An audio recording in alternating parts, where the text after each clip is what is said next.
All right, we are joined today for the first time, which I kind of feel like it's surprising. I feel like for some reason I thought we had talked. We have not. For the first time, Wyatt Russell on the show. How are you doing? How's everything going?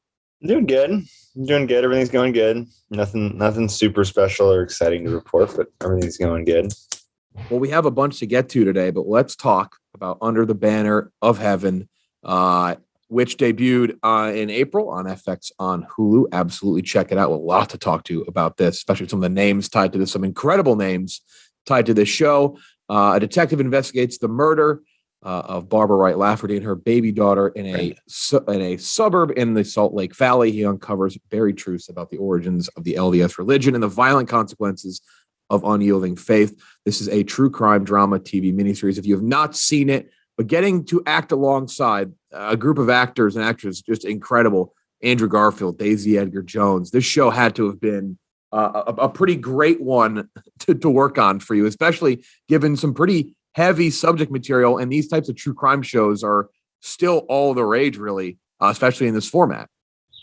Yeah, you get to work alongside people who are really good. It makes your job a lot easier, and hopefully you can be good for them so that you can create good characters and honest characters that people like watching and enjoy watching. So true crime, it's an interesting one. It's always dark subject matter, and you kind of have to play the reality of some of the situations that aren't necessarily things you would want to do off the top of your head. But when you get down to the nitty gritty, when you're dealing with people who are really good, it makes it a lot easier. So that was my experience with everybody in the show.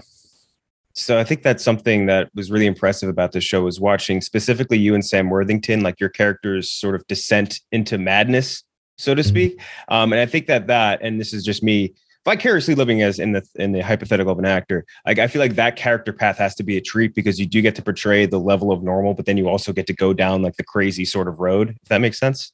Yeah, it's always fun when you get to play complicated people, because there's a challenge to it. There's also a lot to do. And so that was the challenge with this character, was taking him from somebody who was of Mormon faith, but not fundamentalized, and becoming extremist and fundamentalized. So we only had limited time to do that on screen, and they did a great job of using that real estate on screen to be able to portray them going down that rabbit hole. And it was at times very difficult to do some of the stuff that you had to do and say, because it's awful and horrible, and you don't like feeling those things. But again, it was all in the book, and it was all in the source material. So you were just following these things that sort of this guy had done and the thought process that went along with that was a scary one, because of how normal it was to him. That was kind of, it was like you're talking, when you talk to him, or you hear him speak, it's like he talks about it like the Yankees beat the Mets last night. Yeah. That was what was scary about it to me. And I think that we did a good job of showing people that that's what's really scary. It's not like the dude who's wearing devil horns isn't usually the guy you got to look out for. Yeah. I'm glad you mentioned that too, because that's something that you see along this descent, especially for you, is like your character goes from like the very visibly angry person and like out loud angry to like the reserved, which is way more scary. Like when you get towards the actual murders in the end, and you're just like you were saying, it's more like an acceptance. Like, yeah, I just got to do this. It's like, it's as clear as day to him. Yeah. In my opinion, that character, Dan, in real life, he loved his family. He cared about his family. He didn't not care about it. He cared about his family so much that he needed to kill him so that they could get to heaven. That's how fucked up it was. So he, I've said it a bunch of times now, but I think it's true. Like, all love is not created equal. And, but Dan, every seed of everything that he did was based off of love. And so, going down, following that guy, the more and more, crazy you get, the more and more set in his ways that he got, the more and more certain he was about his future in the afterlife.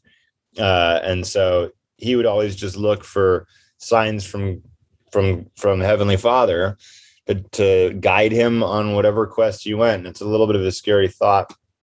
And sometimes it resonates today with all kinds of different people, where it's like, just doing what you feel isn't necessarily the best thing. There's a little bit of an intellectual process that goes along with like living our lives. It's not just I feel, so I am. So like, it was an interesting character to play for that reason as well. We're two huge Hell or High Water super fans, and there's obviously a lot of great directors attached to the series, but working with David Mackenzie, what was that like?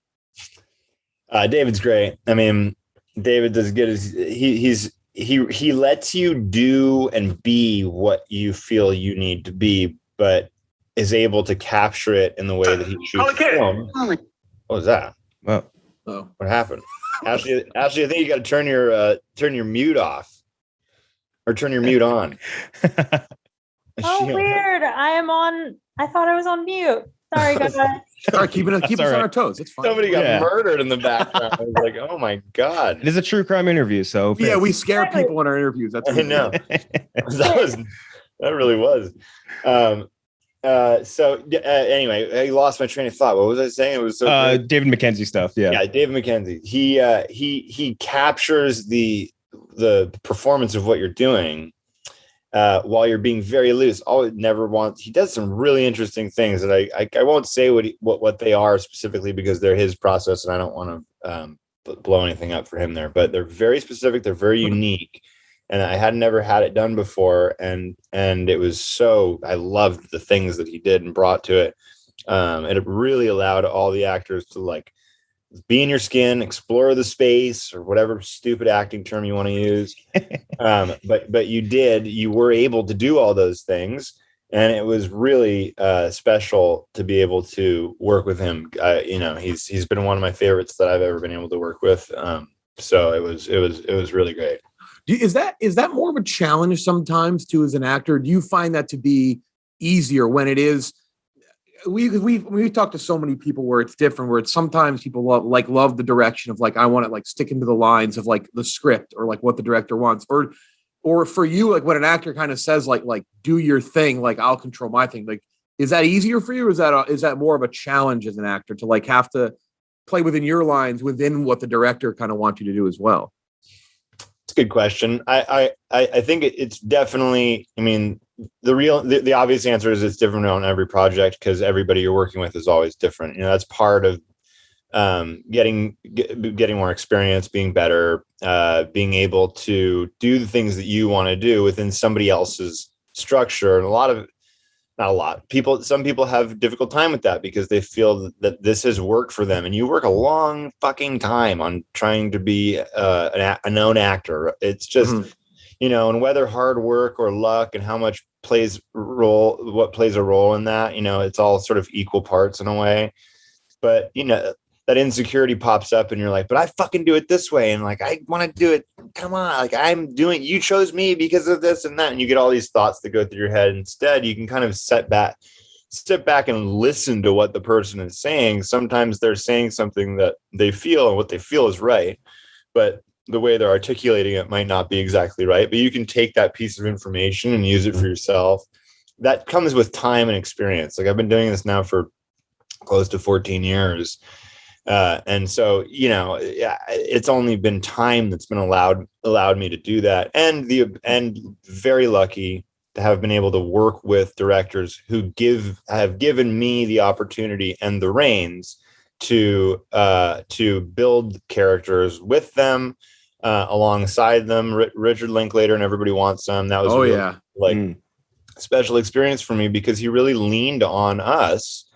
And for me and my relationship with Rick, he allowed me to bring what I had known in my hockey life to what it would be like to be a pitcher. And so a lot of those out of a lot of our conversations and sitting down in his kitchen, it was the coolest shit ever. I mean, and going through and expounding and expanding on a part that I thought I could bring some value to because of my life experience. And he recognized that. And gave me the reins to be able to to do that under his guidance. That's what I think a great director is. They're directing you. They're not telling you what the fuck to do always. Sometimes they do. Sometimes you need to look left. It's like, just look left. That happens too. But, in order to be really good, I think, in the project that you're in, and the best that you can, I should say, for the project that you're in, you need to be really good for that director, because they're the one making the movie. They're the one cutting it together. Nobody else is in. I'm not in there fucking telling them what to do. So he needs to be able, or she needs to be able to do what they need to be able to do. And I'll combat them at times, and I'll bring up ideas, and I'll be annoying. And I hope I never bring up a problem that's not, doesn't have a solution with it. Even if the solution sucks, it's got to be there so that they're not creating problems for them. So, that kind of stuff. It's a long answer, but it goes into trying to, be good for each different person that you're working with. No, that's incredible insight. And I'm also glad you brought up Everybody Wants Some, which I was like, I wonder if he's going to bring it up before I do, because I would bring it up at some point. Kendrick may agree with me. His list might be different, but we have, if I ever need to give a movie to somebody, and I'm like, and I don't want to have to worry about them sending me a text like, I didn't like that shit. There's two movies for me. It's Everybody Wants Some, and it's Chef from John Favreau. Oh, I love Chef. Great movie. But I think Everybody Wants Some's right up there. Like, those are two that I know I can send those off and not be worried that they're going to yell at me for giving a bad. Everybody Wants Them Everybody Wants Them was a really cool experience. All those guys are great. I just talked to a guy yesterday. I won't say who it is because what he's doing is a little gnarly, but like, all those guys are so good and so great. They all went on to do really special different things. And that my friend who I was talking to yesterday, he's building a farm to help. It's a farm building process with a therapeutic element that helps women of sex trafficking. That's where he's gone in his life. So all of those people in that movie, that's just one example of like what everybody's gone and done and who they were. They were all like the best people. I mean, they were really like, there's everybody. I've been really lucky to work with great people, and maybe it's just because I'm totally naive and an idiot, and I just smile at everybody. That seems to work for me, keeps me out of conflict. But everybody on that one specifically, you probably heard the story, but like, we all went and stayed in a bunkhouse, 12 of us, and we did all the, rehearsals and the readings, and we'd get stoned. Everybody would get stoned at night, and we'd go read the script and come up with terrible ideas that we pitched them, but the next morning, but one or two might stick. It was a very special process. It was really fun. Yeah, and again, if you're listening, you checked out Everybody Wants, which at this point we've talked about so much this podcast for almost 5 years. Really? So I hope everyone's like seen it by now. It's always on one of those lists that we make. So yeah, it's a good one.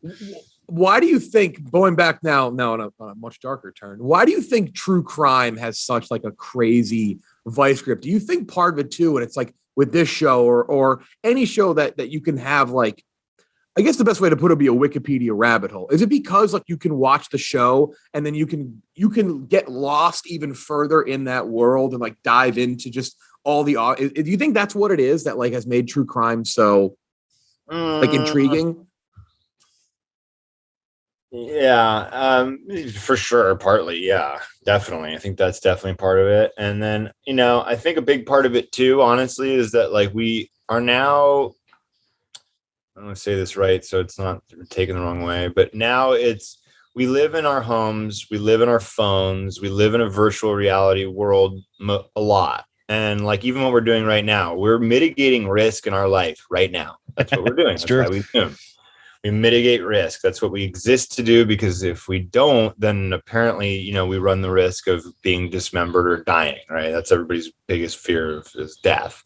And I think that there's something interesting about watching something very dangerous that could happen to you or could happen to someone you love. There's some like fear porn element to me feeling very safe in my home and safe in my car that can detect a car coming on the on-ramp, and everything kind of is getting safer. Crime's on the rise, but when you look at the entirety of the world and how everything is going, there's all kinds of horrible things that happen, but from the most part in your everyday life, when you're walking down the street, like you don't feel threat. You don't feel massively threatened unless you live in an area where you might feel massively threatened. And I would be interested to see if people in those areas were the ones watching true crime docs. You know what I mean? It's true. Like, it's probably not those dudes. It's a lot of white chicks in their house who feel safe. Not saying it's wrong, but that's kind of the joke of the audience. You know, it's like my wife sitting on the couch with a ice cream bowl watching people fucking kill family members. So I think that's part of it. You know, I really do. Yeah, it is interesting because like that's kind of where I see it's like whether even like before I'll even do that like after like a trailer comes out. But you're so right. It's like, I mean, I guess you say it's funny. It's like we're sitting here on Zoom right now as opposed to like yeah. Perfectly emblematic. Yeah, it's kind of crazy. So we won't spend the entire back half of this interview on this because I'm sure this is something that you get asked all the time. But we are two guys with 4 Infinity Gauntlets on our desk, so you're going to have to bring up Marvel really quickly. We'll talk about your character in general in a second, and we got to talk about the fact that you don't know this right now, but anyone who's in Marvel or related to it or any superhero project, when they come on the show, something big happens immediately after. Every so we're time. gonna get to that in a second. Every you time. have good luck coming Oh, your really? way. I don't know what it is. But we'll get to in a good way or a bad way? It's good. No, it's good. Great luck. Okay. It's good. But could you imagine going back in time to your younger self and you telling your younger self you were going to be, I guess we'll say an anti-hero. You'll be a superhero character one day in a movie, and Elaine from Seinfeld is going to be talking to you in that show or movie. Is that?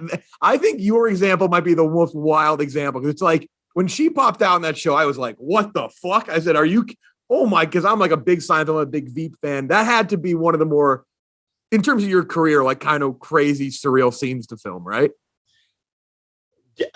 Definitely in certain ways, but you know, I always sort of I wasn't a fan of comic books growing up because I didn't know that it was all sports. It was just all sports. So all of my like heroes or superheroes were athletes, and I wasn't exposed to comic books. I guess my friends didn't read them. I don't know. Wasn't a big thing. So that when the comic book movies started coming out, there was a couple early ones that were like no good. They just like weren't any good. So I didn't glom on to that. And then when they started making Iron Man, when they made the first Iron Man, really Batman. It was really Batman. Yeah. I was like, wow, these movies can be really good. Like they can actually like take the subject matter and they can bring some reality to it. And it's a really great fun experience that says something, a comic book movie that says something. And so that it wasn't, I never really had that thought of like, one day I'm gonna, it all just sort of the way I've approached act. I was like that with hockey. Because I was obsessed with hockey. Like, oh my God, one day, what if I was like playing against Martin Brodeur? It would be so crazy. With film and acting and TV, I always took it as like, it's a one step at a time thing. And if you ever get to do that, hey, that would be great. Like, wow, how lucky could you get? So when it's happening, I'm kind of horrible at feeling the moment for what the moment is until the moment's done. And so that was one of those moments where Julia, who you meet and you're like just the nicest, coolest person. And there's no anything, you're never thinking about any of that shit that maybe you'd be thinking about if you were like out having an outer body experience. So to me, I guess because I had a life in hockey before took on film and acting took on a bit of a different meaning. And so I didn't have those feelings when I got Marvel. It was just like, okay, like cool, it's a great job. It's a good job. It's cool. I think I can do something good with it. And hopefully you guys like the show. So like that's how I've always approached like each role and try not to like, think too much ahead or think about like what's going on it from a 30,000 foot view, Mm-hmm. We have to ask the question because once we ask it, this is going to cause, like we said, a domino effect of good luck for you. Can you give us any news on U.S. Agent joining Thunderbolts? Anything like that? Just you could say just the blanket no, but we need to ask. No, I always say I'm like, if when Marvel calls and like, can I pick up the phone and they tell me what's going on, then I'm like, all right, like it's great, let's go do it. Let's go make something great. But they really do. They keep you very in the dark about what's going to happen for a lot of different reasons. There's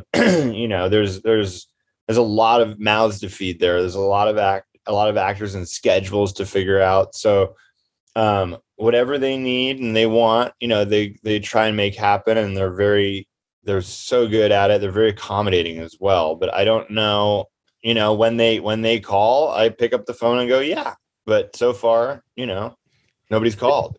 This is what's going to happen. Yeah. And I can predict it perfectly. Is tomorrow morning, we're going to wake up. There's going to be a notification from Deadline. It might not be anything Marvel related. It's going to be like, well, hey, Wyatt Russell's in Oppenheimer. Like, and we're going to be like, that's fucking asshole. That's exactly what happened to Jason Clark. Jason Clark. An hour after he left. We were in studio. Jason Clark walked out of the door. And I swear to you, while he was in the doorway, the notification came from like Variety or Deadline. It's like, Jason Clark cast in Oppenheimer, and it happens to us. Another one was like J.K. Simmons. Simmons. We had him do like a fake read for the new Spider-Man, and then he was brought back like a week later. Oh, really? Yeah, it happens. Aaron Taylor Johnson. I know. Was cast it's crazy. Also like it's a bit. You work, and it's everybody now. It's not just Marvel. You work for these big companies, and they have a whole different set of bottom lines they're thinking about. So, you really have to respect that. And instead of respecting it, I'd rather just not know. Yeah, that's fair. Yeah. It's like, you know what I mean? Don't tell me if you don't want me to say something. I'd just rather not know. Got to keep yourself in a cell. That makes sense. Yeah. All right. We're going to give you a quick We had Will Poulter cast as Adam Warlock. Oh my God. Yeah. Forgot about that. Like the day after we were like, what is this? It's just, we were up because Thunderbolts was the news like 2 days ago. And I'm like, motherfucker, that's going to happen to us again. Well, Sarah, we'll wait. We'll clip this later. Don't worry about that. But for now, we're going to end up with a 6-pack of rapid fire questions for you. The first being, what's a movie you think more people should watch? Network. Great movie. Great pick. Great choice. Yeah. That's an awesome one. Okay. Next one. What's a role you auditioned for, really wanted, but didn't get? Oh boy. I can't even think about any because I forget. No, I just forget about them. I don't even know. There was a movie that Billy Bob Thornton was directing, and it was called Jane Fonda's Car or something like that. And I thought I had it, and some dude came in after me and took the role from me. So that was what I wanted. Brutal. Like you mentioned before, you're a hockey guy. If you could have a Brodeur type career with any NHL team, what would it be? The Kings. The Kings? You're like a lifelong Kings guy? Yeah. Go Kings. That makes sense. Go Kings. As I just watched the Rangers get knocked out for like the 50th time in the playoffs. All right. Next question. Again, hockey related. Who's the greatest hockey player of all time? Can't pick Gretzky. Bobby Orr. Bobby Orr. Yeah, that's fair. I always love watching those older pictures where it's just them skating on the ice with no helmets on. Just just horrifying. Yeah. All right. You get the green light to make any movie you wanted. Who do you pick as your director and who do you pick as your co-star? Oh my God, that's a hard question. Tough one. Coen Brothers. Oh. And co-star would be. I've never seen him in anything, but I think he's good. Sturgill Simpson. Wow. Oh, what a great pick. I think he's a good actor. I bet you he's a good actor. And I've always had that hunch. I've seen him in little tiny bit things. Like he was in the fuck was that movie called? The Jim Jarmusch movie about the zombies with Adam Driver and It was him and Bill Murray and Chloe. The Dead Don't Die. Yes, The Dead Don't Die. He had a song for that too, but he played the zombie, and I was like, oh shit, okay, like he's playing a character, he's doing a character, he's not just like, and everything. Then he's been in a couple other things, and he was in like The Hunt. Yeah, and he played a Florida guy or someone from Florida, and he was like playing a full-on character, and I was like, oh my god, I think Turtle Simpson's also a fucking great actor. What a great pick. Martin Scorsese's movie, Killers of the Flower Moon. So it's like, I think that dude's got a career in acting if he wants to. All right, last question, and this is a big one. What's the best movie trilogy of all time? Oh God. Well, the trilogies didn't really start happening till later, right? To an extent, like you could say Star Wars and stuff, but like the original Star Wars trilogy and stuff, but like not that prevalent. Kendrick and I have the same pick. Him and I, we agree. So I'm curious. Yeah, you do. The best trilogy. I mean, I don't really know if there's a best one as much as my favorite one. And it was from when I was a kid. I'd go like, is Harry Potter a trilogy, or is it like it's like a septology? Yeah, I guess it's whatever the math word that I'm not smart enough to say is. We would say Lord of the Rings. Octology. Lord of the Rings. I was gonna say Lord of the Rings. I can Lord tell of you the right. Rings. Well, I watched that multiple times in the theater. There was a Taco Bell in the theater in Vancouver that we would go to. What? In Vancouver. It was in Richmond, Silver City. And you get Taco Bell at the movie theater. So you just go crush Taco Bell in between showings. And we watched Lord of the Rings like twice, 2 showings. But what's your Taco Bell order then? Yeah, we needed to know now. My normal Taco Bell order would be a Baja Chalupa. Ooh.